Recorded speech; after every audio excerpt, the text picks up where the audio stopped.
Welcome to the third dimension.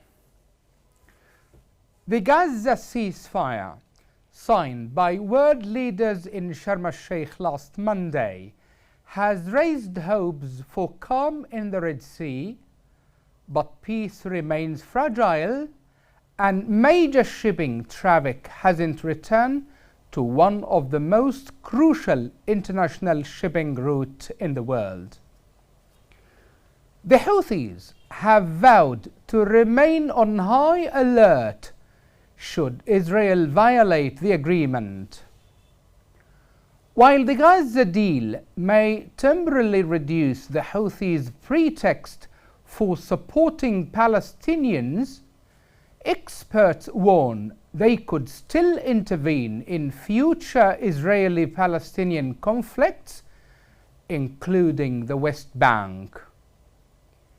Yet, as the truce now in effect, observers say the Houthis face a moment of strategic reckoning that could define its future trajectory.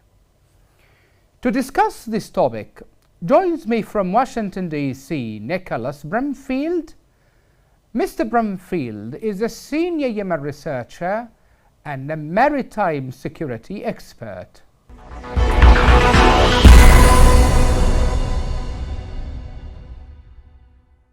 Nick, good to have you in my show again. Thank you for having me, Dr. Omar. Okay. Now, if we start from the big event, the Peace Summit last Monday, the world leaders gathered in Sharm el-Sheikh, okay, to sign the Gaza peace ceasefire. Now, the first phase has been implemented, and President Donald Trump hailed that peace or that summit with his phrase saying, "A historic dawn in the Middle East." The question is, does that historic dawn apply to the Houthis and calm in the Red Sea too? To be honest with you, I think it remains to be seen whether that dawn includes Palestine and Israel. Really, we're only a week into this thing. We've had a ceasefire similar to this before in early 2025. It broke down and we saw fighting resume. So I would be quite cautious about prescriptions of peace in the Middle East or a dawn in the Middle East to the extent that we do see that conflict in Gaza begin to die down and hopefully not an escalation in the West Bank. I do think you are going to see a linked de-escalation from the Houthis, at least in the Red Sea, if not necessarily in Yemen itself. Yeah, okay. Now, if we just narrow down the debate to the Houthis, okay, the first reaction made by the Houthis on Gaza ceasefire, okay, Abdul Malik al-Houthi, the leader, said that Yemen will be monitoring Israel's compliance with the Gaza ceasefire deal, warning that the Yemeni people, in his words, support for the Palestinians would continue if the deal isn't implemented. What do you read on that statement? I mean, looking at previous Houthi actions, I do think you should really, in terms of what he's saying, it's more or less what they're going to do. We saw this happen with the January ceasefire, where that happened and was in effect for a couple months, and then you began to see Israel blockading food and other supplies into the Gaza Strip. And then I believe in early to mid-May, you saw the Houthis begin to say, oh, we're going to begin imposing sanctions again on shipping or Israeli interests. And then that bled into Operation Rough Rider in mid-May 2025 and everything that we've seen over the course of the last several months. So I do think the Houthis they aren't always honest, but I think they're being honest right now with their intentions, which is they're going to keep an eye on it. And if it does seem to be going in the same direction of where we saw it going in early to mid 2025, they're going to break out again and begin attacks. Okay, Nick, if we could move to the core issue here, which is maritime security, okay? Now, maritime experts and shipping industry insiders, okay, are not expecting a return of ocean carriers to the Red Sea anytime soon, despite the Israeli-Hamas ceasefire deal, okay? And it would be interesting to bring here, okay, Alan Murphy, the founder and COO of Sea Intelligence. He says, okay, that this is all still very early days.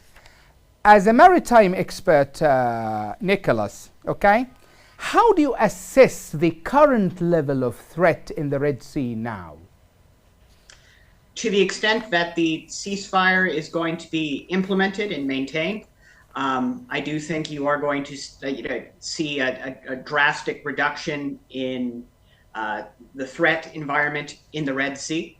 That said, it's going to be a very gradual drawdown in terms of people's willingness to risk, very expensive assets, going by something that the Houthis may decide to launch something. But I do take the Houthis seriously when they have directly linked their attacks in the Red Sea to Israel's attack on Gaza. The one thing that might theoretically put a wrinkle in that, and that has been the consistent Houthi line for almost 2 years now, was the recent sanctions issued by the Houthi movement against several major U.S. oil companies on September 30th. This was in response to U.S. sanctions against fuel imports into Houthi-held Hodeidah port.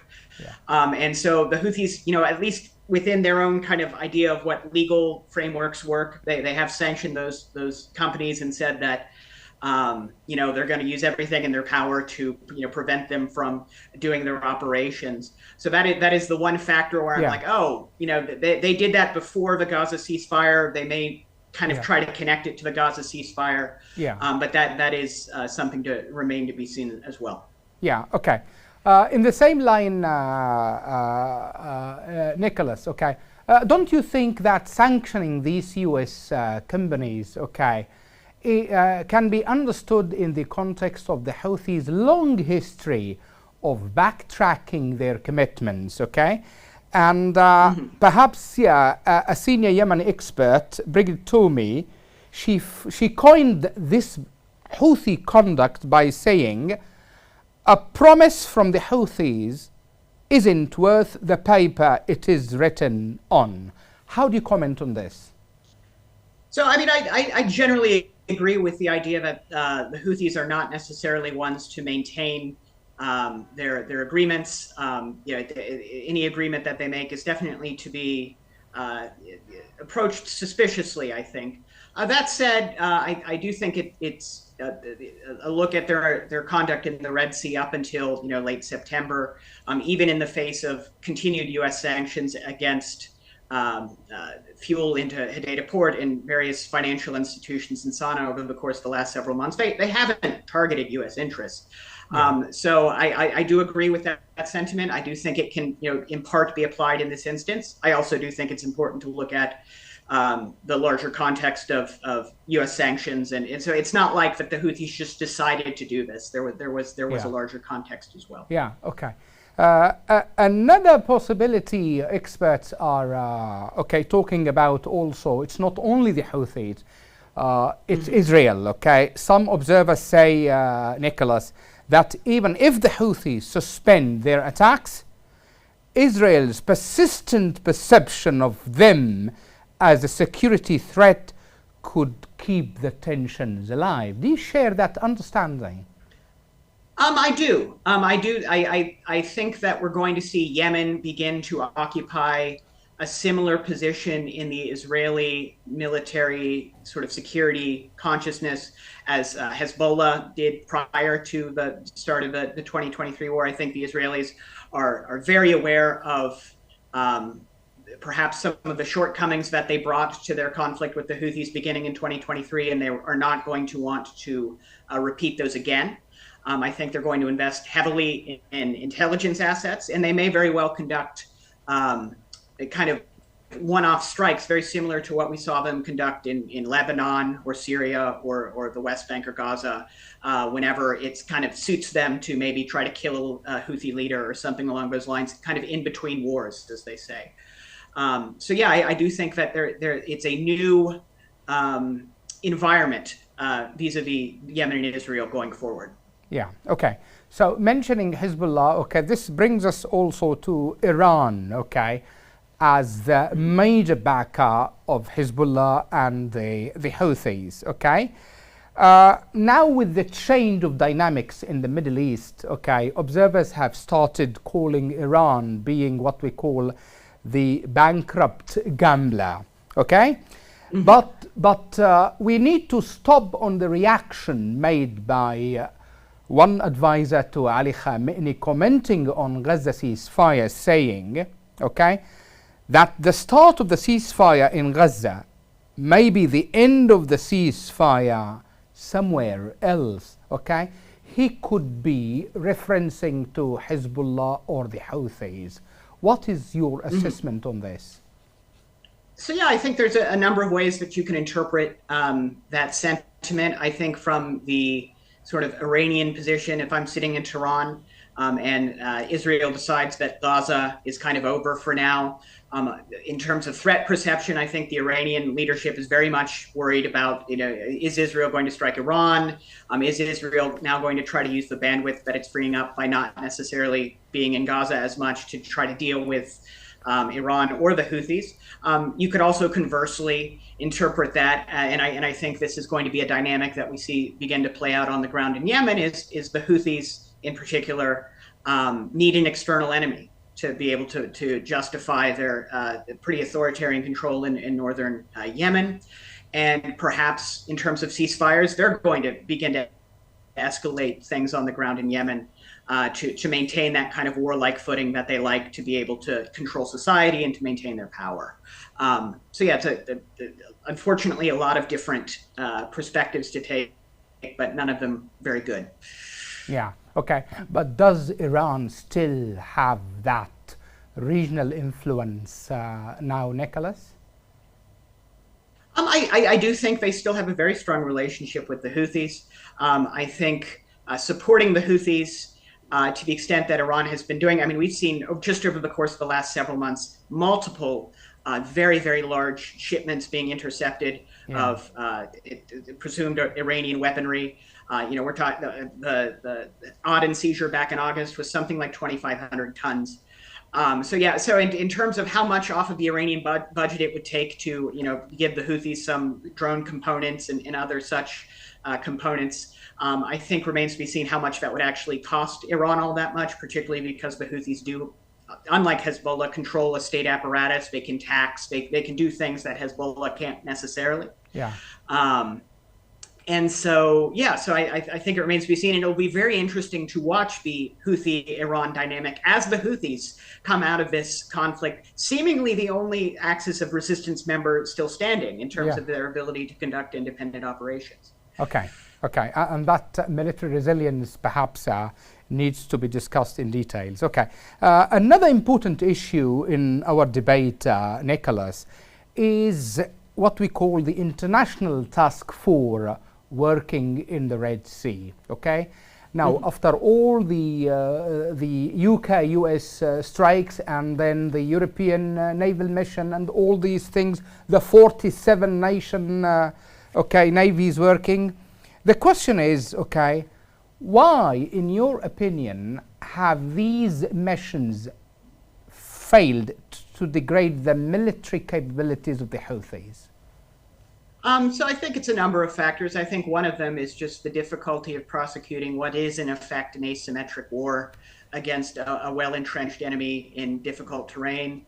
In order to maintain all safety and safe passage in the Middle East, all regional navies have to get every hit, and they have to block every shot that the Houthis fire. And really, all that the Houthis need to do in order to scare off sort of shipping and other such things is to detonate a few drones or missiles, and then the risk-averse shippers and merchants are probably just going to go elsewhere. So I mean, in terms of the vulnerability of that, particular corridor, it's very much in the Houthis' favor geostrategically.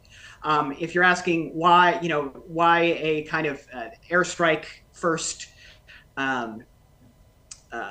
kind of position didn't necessarily affect the Houthis really in any way in terms of their strategic calculus or willingness to stop those attacks, is because the Houthis have, and this is cliche at this point, they've been under aerial bombardment for a decade. They're used to getting bombed. They're used to civilians dying, even some of their own leadership dying, and they're willing to eat that cost so long as they're able to kind of fulfill their idea of themselves as defenders of Palestine and resistors to U.S.-Israeli hegemony. Really, the only thing that they've been seen to really care about is their control over Yemen itself. And throughout the last 2 years, despite many Yemen experts counseling the international community, saying you have to focus on Yemen, you have to understand Yemen and the factions on the ground, that kind of thing, to really get at the Houthis, at least thus far, the international community has been largely uninterested, I would say, at least engaging with those factions militarily. Okay. Now, if we delve deeply in, as you are talking from Washington, D.C., Nicholas, on the U.S. administration approach towards the Houthis, and as we know, okay, perhaps 6 weeks of U.S. strikes on the Houthis, and this Rough Rider operation ended as suddenly as it started, with a verbal agreement with the Houthis. Okay?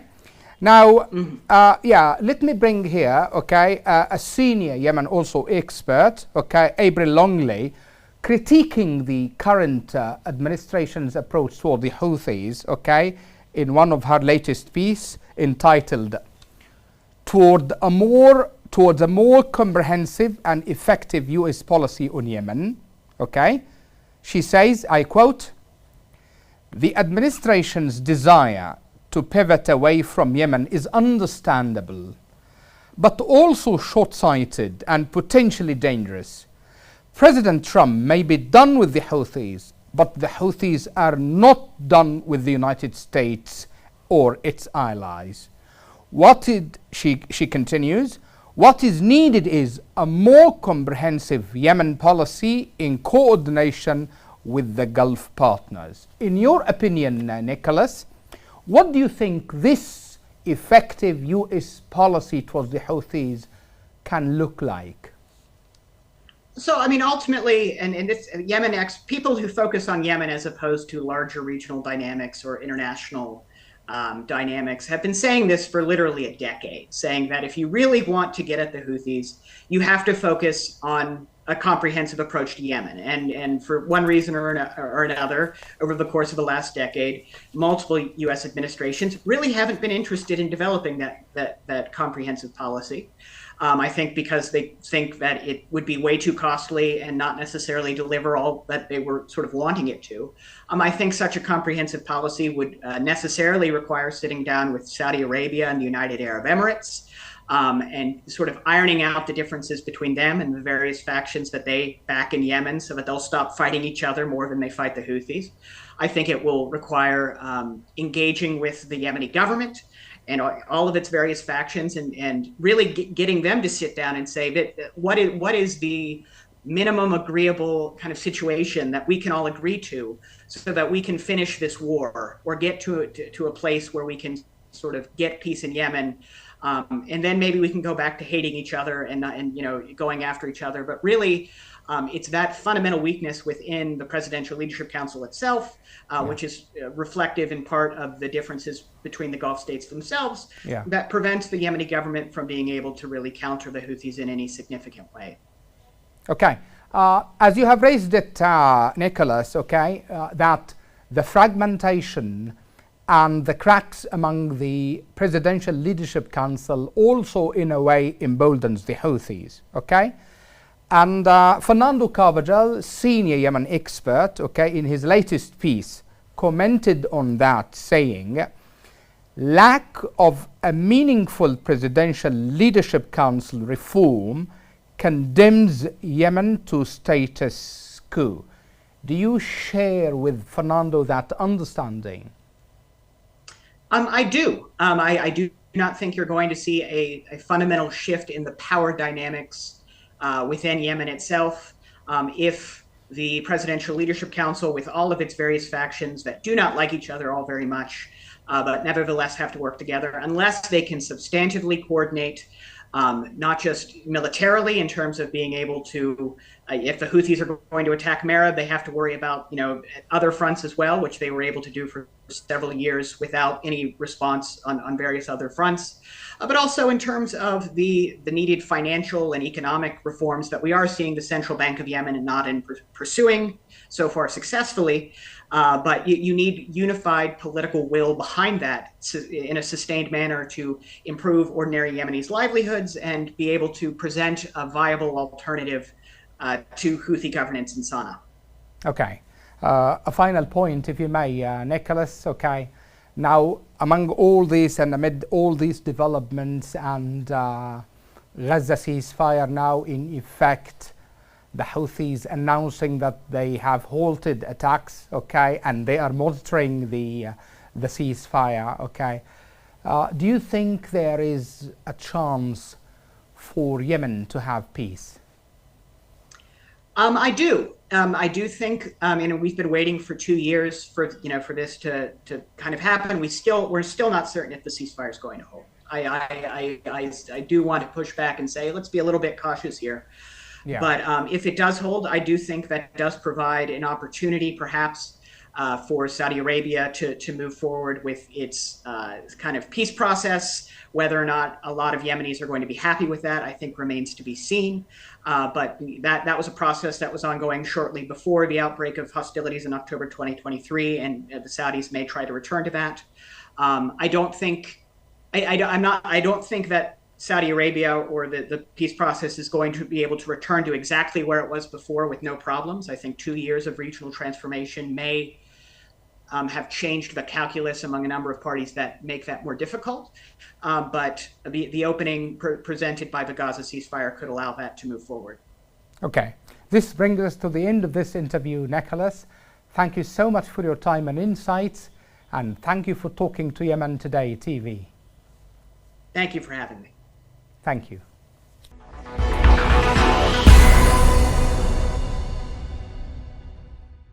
That's all for this time. See you next week with a new edition of The Third Dimension.